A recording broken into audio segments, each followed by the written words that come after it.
Hola jóvenes, ¿cómo están? Este es el video Electrotecnia 41 y en este video vamos a ver ya una aplicación de lo que vimos en el anterior video de un circuito triángulo equilibrado con factor de potencia igual a 1. Entonces miren, tenemos este ejercicio. Recuerden que habíamos en el anterior video comenzado, habíamos puesto esto y empezábamos a hacer el ejercicio. Hoy día vamos a ver cómo se realizan la resolución de estos ejercicios de circuitos triángulo. En primer lugar, recuerden lo que dijimos. El voltaje es uno solo. Este voltaje, en este caso que hemos puesto aquí, de 360 voltios, es voltaje de línea y voltaje de fase. Y fíjense cómo lo estamos midiendo, ¿no? Entre dos puntos de fase, entre R y S, por ejemplo. El mismo voltaje hay entre S y T, y el mismo voltaje entre R y T. Recuerden que aquí no tenemos conductor neutro. En los circuitos triángulos no hay conductores neutros, aunque algunos por ahí se inventan un neutro aquí en el centro del triángulo, ¿no? Pero bueno, eso no nos interesa a nosotros. Vamos a ver. Entonces, cada carga de este circuito, por ser equilibrada, vale 450 ohmios, resistencias ómicamente puras. Acá también RBC 450 ohmios y RCA 450 ohmios. Eso tenemos acá, ¿no? En los datos. Y el voltaje, uno de los voltajes de línea o de fase de 360 voltios. Entonces, recuerden lo que decíamos. ¿Qué tenemos que hacer aquí?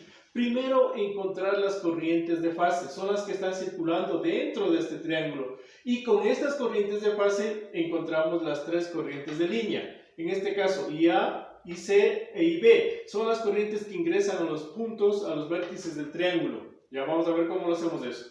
Entonces, primero, las tres corrientes de fase. ¿Cómo calculamos IAB? Muy simple, dijimos, ¿no es cierto? Aplicamos la ley de Ohm.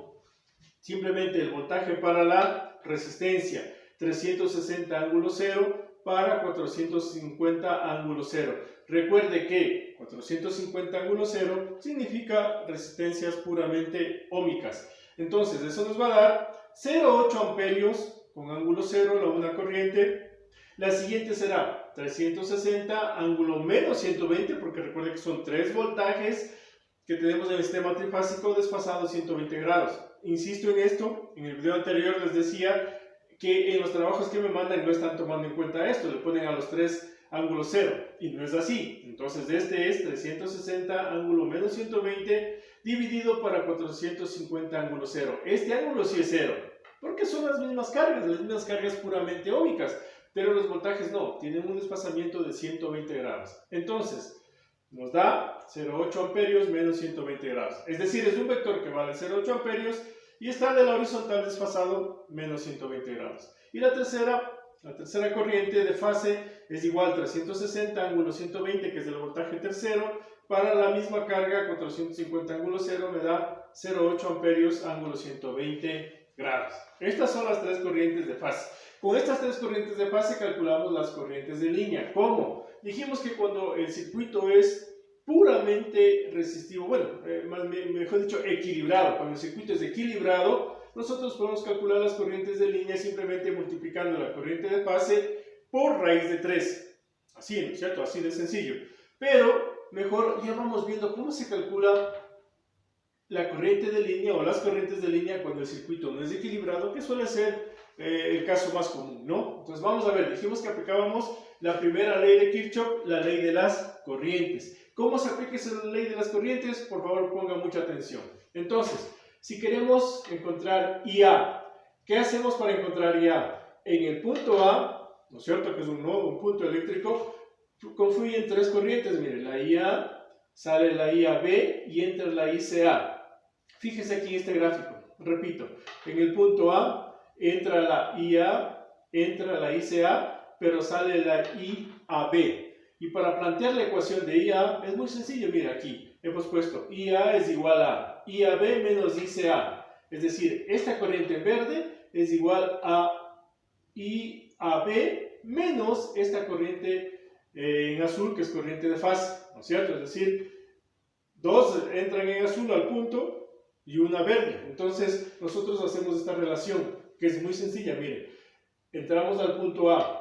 La corriente en azul, que tiene la misma dirección que la corriente en verde, le ponemos positiva, y la que tiene dirección contraria le ponemos negativa. Imagínense esto, miren. Viene la corriente en verde, pasa por el punto A y sigue en la misma dirección.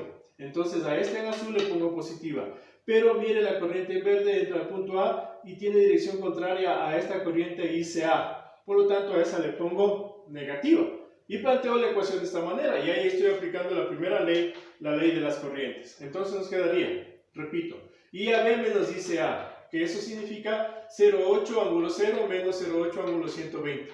Nosotros hacemos de esta resta de vectores y nos va a dar 1,386 ángulo menos 30. Significa que este 1,386 es el valor de 0,8 multiplicado por raíz de 3. Pero solo en este caso, ¿no?, de ser equilibrado. En otros casos, pues ya nos dará otro valor de corrientes. Y el ángulo de esta corriente IA, esta corriente de línea IA, es menos 30. Es decir, está desfasado 30 grados de la corriente de fase IAB. Ya hemos de ver el diagrama vectorial. Ahora, vamos al punto B para encontrar la corriente de línea IB. Igual aquí, mire, aquí también se nota lo mismo. Usted puede plantear fácilmente la ecuación considerando esto. Viene y ve en este sentido, ingresa al punto B. ¿Cuál se lo pone? ¿Cuál se lo pone al sentido de la flecha verde, de IB? La flecha azul, IAB, ¿no es cierto? Pero la IBC tiene el mismo sentido, mire. Como que tiene el mismo sentido, ¿verdad? Tiene el mismo sentido. Y la otra es contraria. Entonces, a la que tiene el mismo sentido le ponemos positiva y a la contraria le ponemos negativa. Entonces, la ecuación se plantea. IB es igual a IBC, que es la que tiene el mismo sentido, menos IAB, que es la que tiene sentido contrario. Y nos va a dar estos valores, que como resultado tenemos 1,386 amperios, ángulo menos 150. Fíjese que es el mismo valor del anterior, ¿no es cierto? Son tres corrientes iguales, de línea también, y el ángulo difiere en 120 grados del anterior. Este es menos 30, este es menos 150, es decir, los dos vectores están desfasados 120 grados. Y vamos a ver. Trata usted de poner la ecuación de la IC. La IC es esta que está entrando aquí al punto C. ¿Cuál tiene la misma dirección de la IC? La ICA. ¿Y cuál es la que se opone a la dirección de la IBC? Perdón, de la IC. Esta, la IBC. Entonces, se entra aquí, en este punto, esta tiene la misma dirección y esta se opone.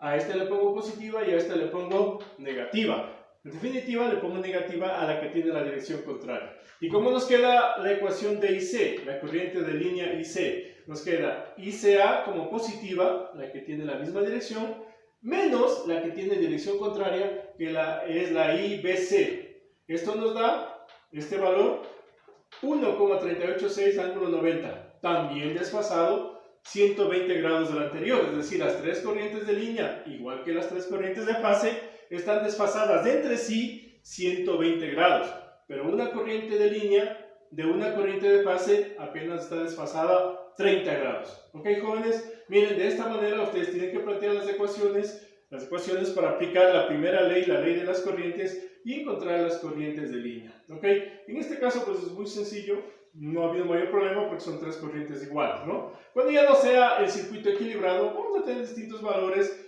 de corrientes aquí de línea. ¿Ok? ¿Y cómo calculamos la potencia? A ver, la potencia de este circuito en triángulo. Simplemente podemos aplicar cualquiera de las tres ecuaciones que conocemos. En este caso aquí tenemos E por I. ¿Cuál es E? 360, el único voltaje que existe. ¿Y por qué corriente multiplicamos? ¿Por la de línea o la de fase? ¿Cuál está atravesando la resistencia? ¿La flecha verde o la flecha azul? La verde es de línea y la azul es de fase. Obviamente la azul, ¿no es cierto? Es la corriente que atraviesa la resistencia es la que nos permite o con esa calculamos la potencia. Entonces multiplicamos 360 voltios por 0,8 amperios. No por 1,386, sino por 0,8. Eso me da 288 watts. Si nosotros queremos calcular la potencia total de este circuito, simplemente como estos 288 watts se consumen en cada una de las cargas, ese valor multiplicamos por 3 y nos da como potencia total 864 watts. Esto es el que queremos utilizar la ecuación E por I. ¿Qué tal si utilizamos la ecuación I al cuadrado por R? En este caso, pues, supongamos que estamos calculando esta potencia. También la misma corriente 0,8 amperios al cuadrado por la carga de 450 nos da 288 watts. Multiplicamos este valor por 3 y tenemos la potencia total que va a ser igual a lo que ya calculamos acá. Y finalmente, si aplicamos la ecuación E al cuadrado sobre R, mire, aquí está E, elevamos al cuadrado y dividimos para la resistencia. 360 voltios al cuadrado, 450 ohmios, también me da 288 watts. Es decir, por cualquiera de estas tres ecuaciones, nosotros encontramos la potencia de una de las ramas y la total multiplicando por 3. ¿Ok, jóvenes? Fíjense que aquí no utilizamos números complejos, ¿no? No es necesario, lo podríamos hacer si quisiéramos, pero para potencia no es tan necesario. Ya veremos en otros ejercicios cómo sí vamos a utilizar números complejos para este cálculo. ¿Ok? Entonces, hasta ahí este video, jóvenes, de este ejercicio. En el próximo veremos ya un circuito desequilibrado y ya mandaremos un debercito para que usted pueda resolver un circuito desequilibrado. ¿Ok, jóvenes? Gracias a todos ustedes y cuídense, por favor. Hasta la próxima.